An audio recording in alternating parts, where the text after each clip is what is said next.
Well, hello, everybody, and welcome to this episode of HR Tech Chat, the video podcast. And with me today, we have a guest who was with us previously for another episode in late 2022.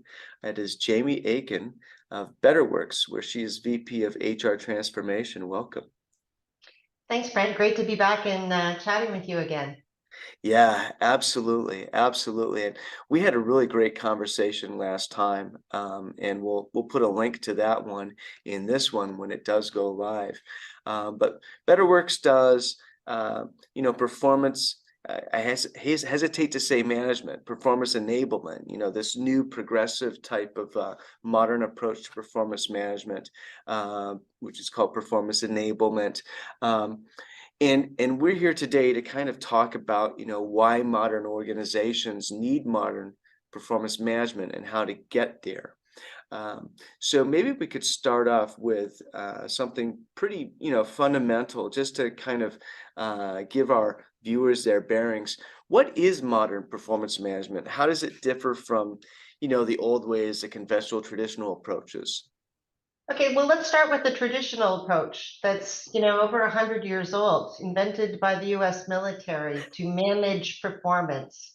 As you know, I've been in HR for my entire career, 25 plus years, and that has been the norm for many, many organizations for a very long time. And we started to see it shift a little while ago, but I think the pace of that shift to performance enablement is certainly speeding up. So let's go back to traditional performance management, which is classically twice a year. You have you set your goals, your career goals up at the front of the year with your manager. You might have a mid-year review where you're talking about either just specifically your career goals or a little bit of both. And then you have that year-end plus new year where you're talking about what you've done for the past year. So there's a bunch of problems with that as far as we see. First of all, the idea that if you establish a goal in January, that is maybe going to be the only thing you're focusing on throughout the 12 months is, I think, I think it could pretty much say, certainly over the last 2-3 years, I don't know that any of us have been able to have that kind of stability. The world's changed fast. Organizations need the agility to pivot. And also projects themselves can last 1 month, 3 months, 5 months. They don't last the whole, year. So the idea that, you set it and forget it at the beginning of the year, and then at the end of the year, your manager looks at you and says, okay, let's talk about that goal that may or may not be relevant to what you've been working on throughout the year, because we've had to adjust. And also, I'm going to try as best as I can as your manager to remember all of the strengths that you brought to the table, all of the obstacles you were to overcome. Probably not. They're probably, they're probably thinking, maybe 2-3 months behind, if that. So it's laden with recency bias. Mm. And the notion of where HR plays in this in a traditional way, because, and I've been in this situation where entire HR teams spend the time at the end of the year. Their goal is, did we complete the process?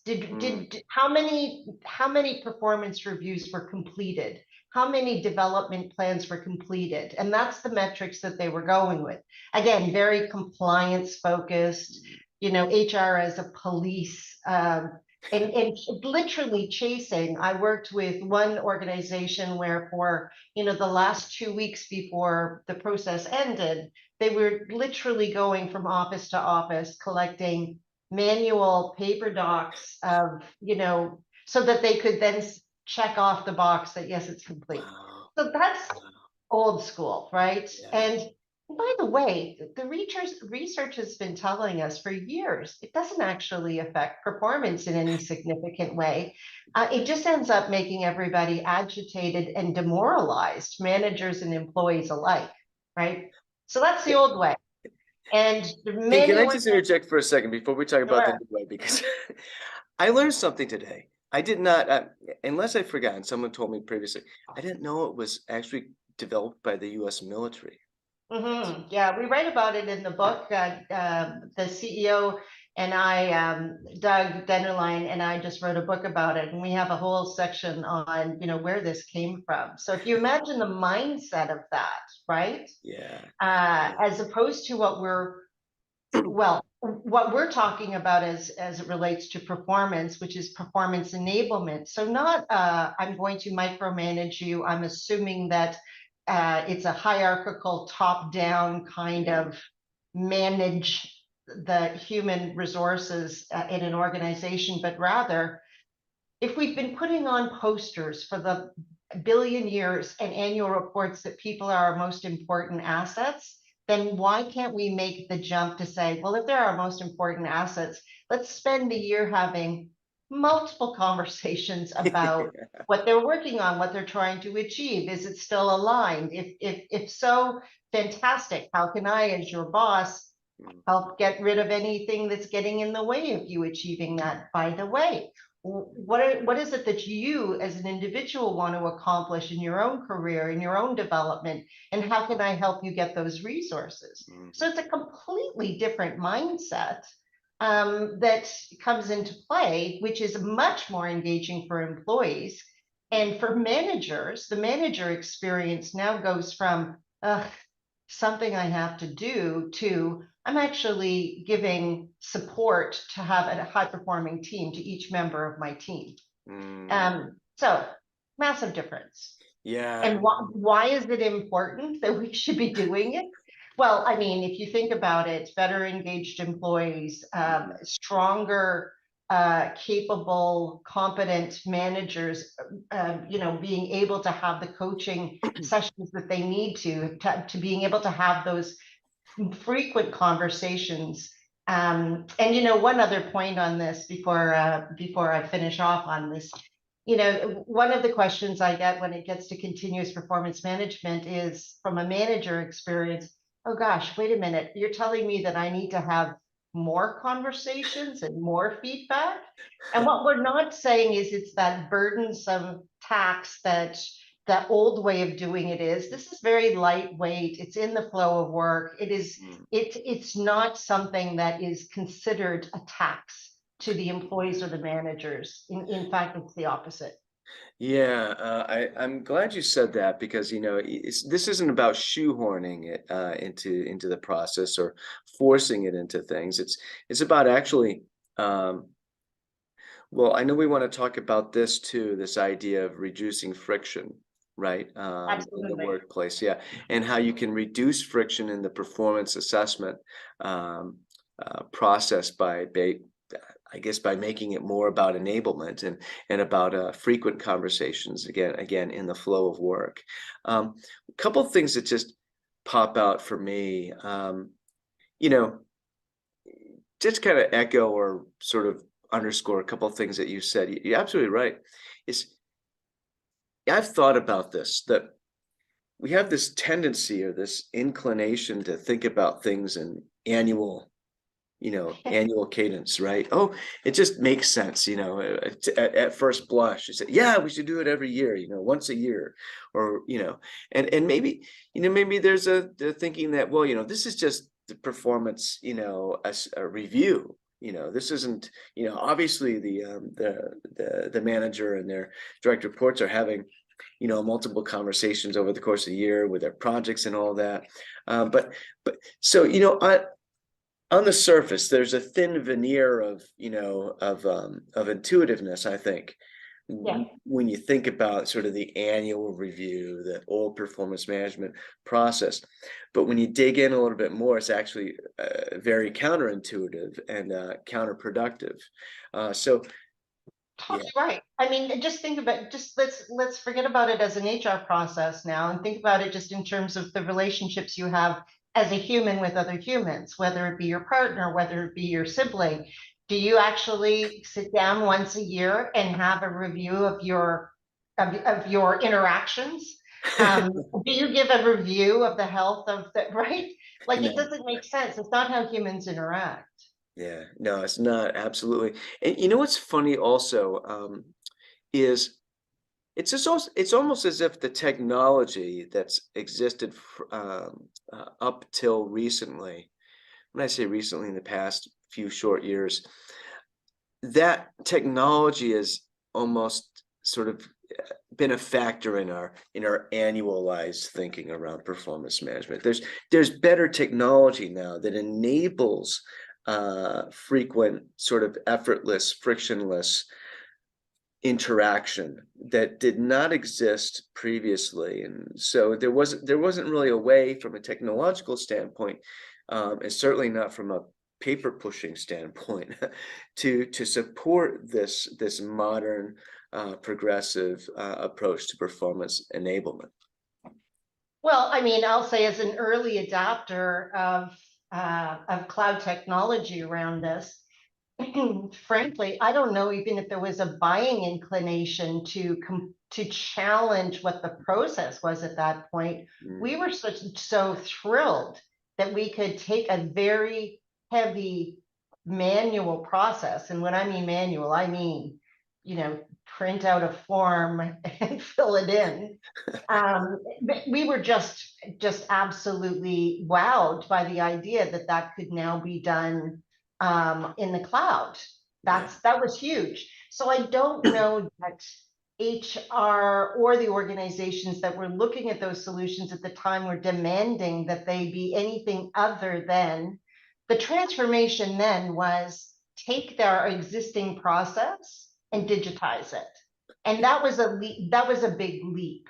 But of course, there's been a lot of things that have happened since those early days that have, I think, pushed the innovation envelope. And I would call out Adobe in particular as one of the first to really make a bold step to say, you know what, this process is stupid. Let's blow it up and make it something more humane and in the flow of work. And I think the in the flow of work is certainly an element that Betterworks has a differentiation, which is, in a nutshell, because I think of in the flow of work in a bunch of different ways. From a technology perspective, it's the idea that I don't have to go from where I am in my job, i.e., if I'm in Outlook or Teams or whatever the case may be, pull myself out of that, shift over, log into a separate portal where I go and do my HR stuff, right? So Yeah. that's the old way.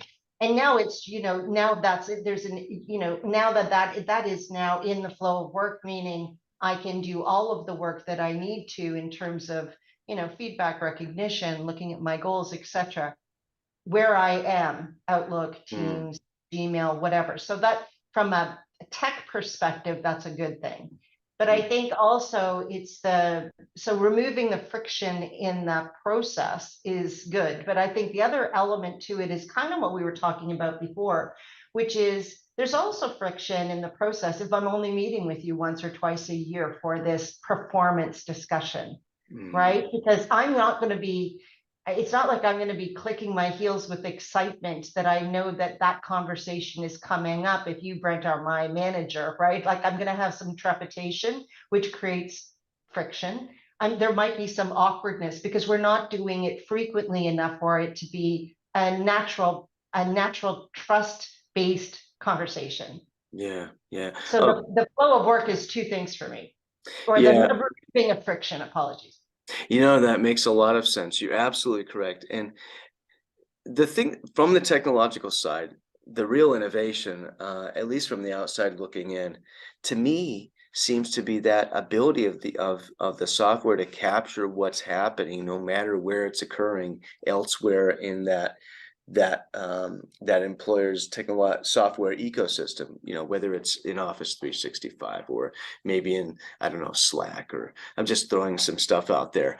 Right, or in Salesforce, try asking a salesperson who's really, very singularly focused on, doing their job in sales, ask them to double update their goals in a separate portal when in fact, if you're updating in Salesforce, which is where you live as a salesperson, it's going to automatically be captured. And then the other piece to it too, which I think is a big shift, is that um, the idea of feedback and recognition is now expanding rapidly to not just, I want to hear what you, Brent, my boss, has to say, but I also want to get feedback from people I'm collaborating on projects with. For perhaps, another manager that was running a project that I was on, I want to get that feedback too. I want to be able to get that so that I can grow in my career. And I want the ability to do shout outs. I want to be able to give recognition and get recognition, and not just from one other person in my organization. No Yeah. offense, Brent, but you're just my manager. I want to hear from a bunch of people, because I'm keenly interested in that. And we know, in particular for the younger generations, feedback is a very important aspect. Well, it's a dopamine hit too, a positive one, and so to be able to make that as possible as possible I know what you're saying. is a good thing. Thinking about HR's role, right? And being able to kind of transform HR in a sense.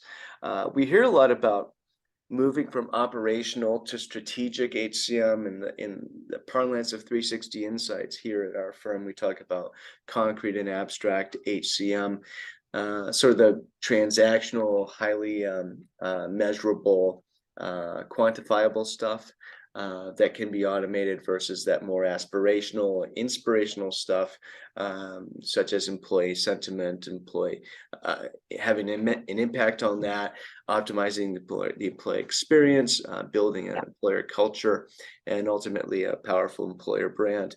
How does modern performance management support this progression from operational to strategic HCM, or however someone wants to characterize those two things?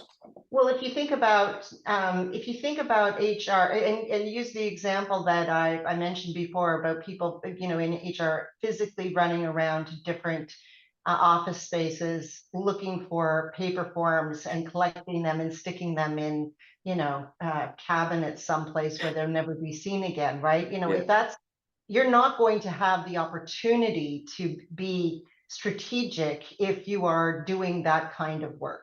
Like there's just only so many hours in the day. And so that transactional stuff, as you start moving with technology away from that transactional stuff, you have you have the breathing room to actually start making correlations on, by the way, more data than you had before. Because before I was just looking at PMP completion. Well, what does that tell you? Does it tell you anything at all about, did it affect performance? How's employee engagement? Like any of that stuff? No, it doesn't. How good are our managers at coaching their team? It doesn't give us any of that insight. But by doing it more frequently, by doing it more frequently, you're going to have more data. You're going to have more ability to support the organization from an HR partner perspective strategically by saying, whoa, you know what? There's parts of our organization that are really, doing a great job at enabling performance, but there's others that are falling short. How do we then strategically support that part of the organization so that we can actually help performance in those areas? This to me is, and ultimately, and how does that performance start correlating with business performance, right? Yeah. That is the realm of strategic HR. Yeah, absolutely spot on that. To me, strategic HR is about having access to combinable data that's that's current and easily accessible. Being able to make sense of that, translate it into information, or interpret it for organizational leadership, so that HR is seen as strategic, right? HR just doesn't think of itself as strategic, but that it is strategic. And then also being able to having the wherewithal, because of that information at your disposal, to be a coach, to be and a mentor and a partner to any line manager anywhere who is, Absolutely. yeah, yeah, exactly. And I think that's a really critical part as well, because what I'm seeing more and more and more is the whole notion of, and we've been talking about employee experience for a while now, and I think we're doing a good job of focusing on that. And what's now coming up is the manager experience. And specifically, when Mm, you think about how critical a role managers have to play as it relates to this topic and process, the idea that they are magically going to become better managers of their talent, right? Talent managers, that they're immediately going to become better coaches, is a fallacy. You need to be able to build it over time. And I like to say frequency creates competency. mm, With the idea that if you're doing it often enough, you're going to get better at it. But you also have to have a strategic HR person who's going to coach you as a coach, right? That mm. builds up that manager experience so that they feel comfortable and confident going into these conversations and feedback discussions with their employees and giving really valuable feedback, right? Not just a check in the box. It's a completely different mindset. Yeah, it is. And you're absolutely right. Just kind of throwing this in front of a manager and expecting them to become a leader, right? Or to become a better manager is, that's leaving a lot to chance. Yeah. But you are giving them a much greater chance of becoming a better manager if they have these tools before them. That's what's really, that's to me is sort of the duality of that, or that might not be the right word, but we'll go with it anyway. Is that, Well, but yeah. yeah, I Sorry, go ahead. mean, we have this ability to, there was no way with the old process, the old conventional or traditional approach to performance review, there was no way that was in any way going to facilitate or cultivate better leaders, right? Right. And this way you're actually the mind, one of the mindset changes is as a manager, it is my job to coach, support, and enable my team members, Hmm. as opposed to HR made me do it, to be blunt, right? Hmm. And so what you're doing is you're optimizing that capability within your organization. And by optimizing it, you're optimizing the performance of those teams, Hmm. period. Yeah, yeah. Why we haven't been doing this, I don't know. I'm Me neither. excited that we're doing it now. And I think a lot of HR people are excited about it as well. It's just, it takes a minute. It takes a minute. And we spend a lot of time around the change management aspects, because transformation requires a lot of change and sustainability and sustainment in the adoption. So this isn't, like I said, this isn't you flip the switch and everything magically happens. You need to be committed to this. But I think I'm not talking that it takes a decade or it does. It's not like it's a long, long journey, but don't mistake that your go live is actually going to magically make everything change. You need to be very thoughtful about how you introduce that change over time so that people feel comfortable and not overwhelmed. To me, it's a way. You're absolutely right, and to me, the word is intentionality. If HR Yeah. approaches it with intentionality, then there's a snowball's chance, and where for it to more than that, for it to work out. Yeah. And this actually goes to a broader concept of HR having, retaining and strengthening its influence. Uh, I would say forging, retaining, and strengthening its influence over the employee experience, right? Because it's certainly not written in stone. It's not carved in granite that HR necessarily must by design innately have a role in the employee experience. I think HR needs to kind of stretch a little bit and make sure that it does. It can have absolutely a very intuitive, um, helpful, facilitative um, role in it. And to me, modern performance enablement is one of those conduits for that. Well, I mean, yeah, I completely agree with you because at the end of the day, me walking into the board with, and I'll use the same example. If I walk into a board with a presentation that says, by the way, we had 98% completion on our performance management process this year. All documentation is done. It's a pretty short conversation, right? Yeah. And they probably won't give me a slot on the next agenda.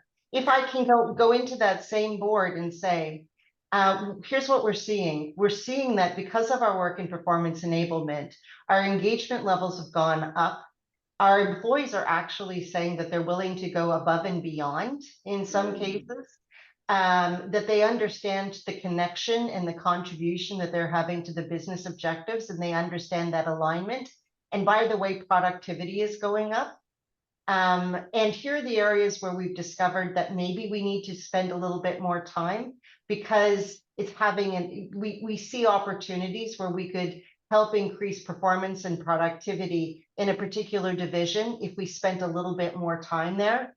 mm. I'm pretty sure we'd be invited to another meeting. Yeah, or another example, there might be a way for us to avert a potential, exodus of staff in this particular division over here. If we do X, Y, and Z right now, this is what we hypothesize, this sort of stuff.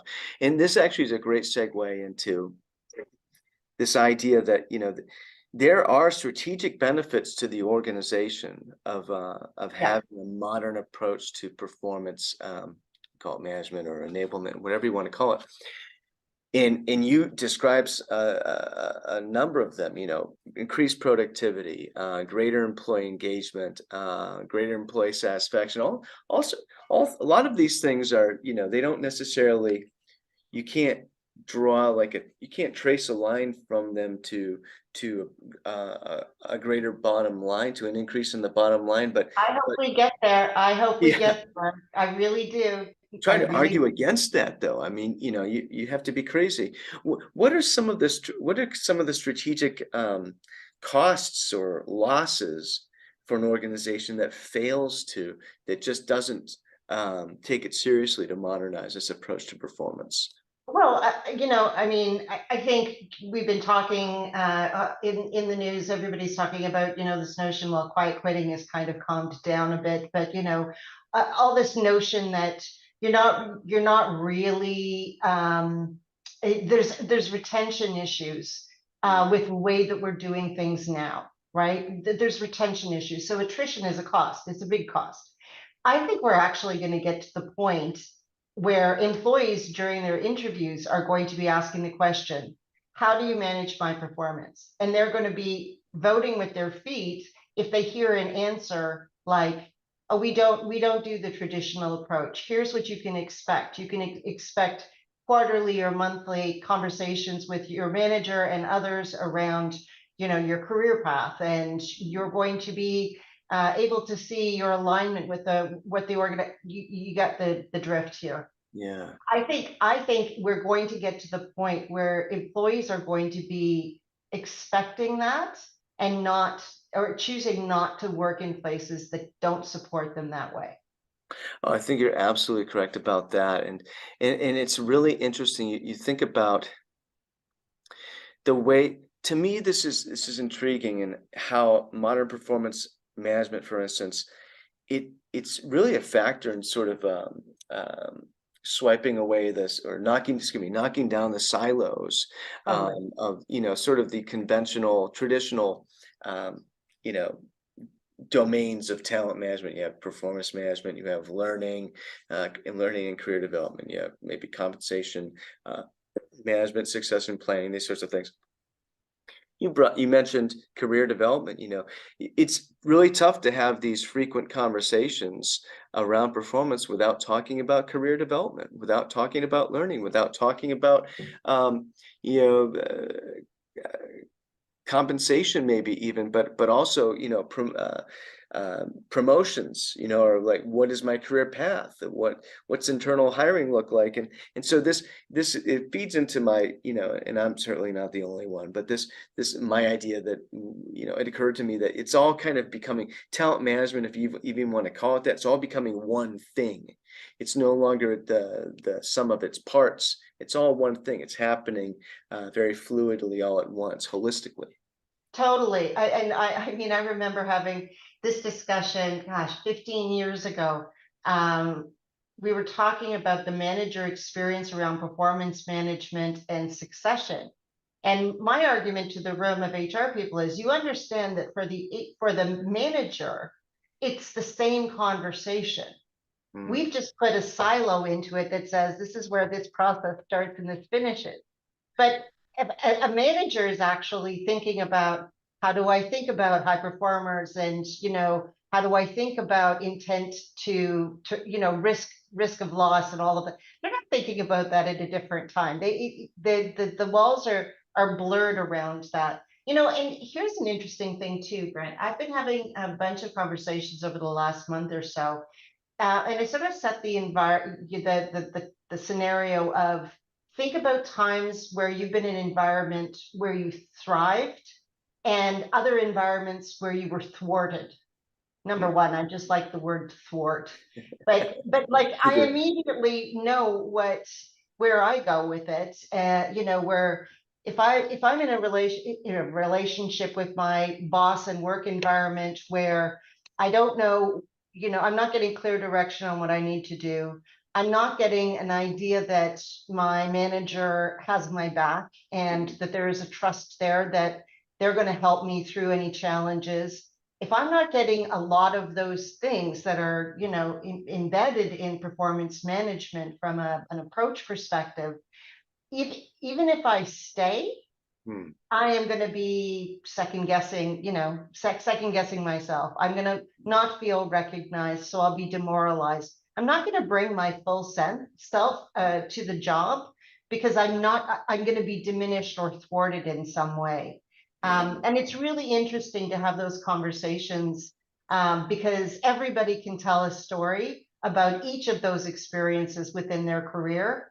And gosh, once you sort of sink into that a bit, why mm. would you ever want to be in a place where you can't thrive? It's Yeah, you're absolutely correct. I mean, that might be where we should land today. I love that. Just being able to thrive. If you want to be able to attract top talent, dynamic leaders, and retain dynamic talent and leaders in your organization.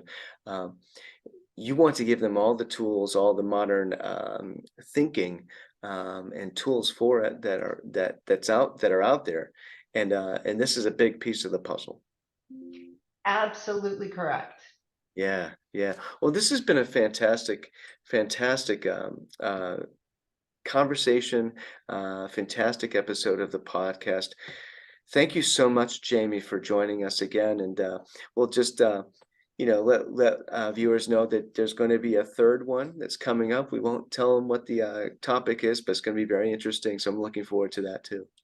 Always happy to be chatting with you. We always have such great conversations. Thanks, Jamie.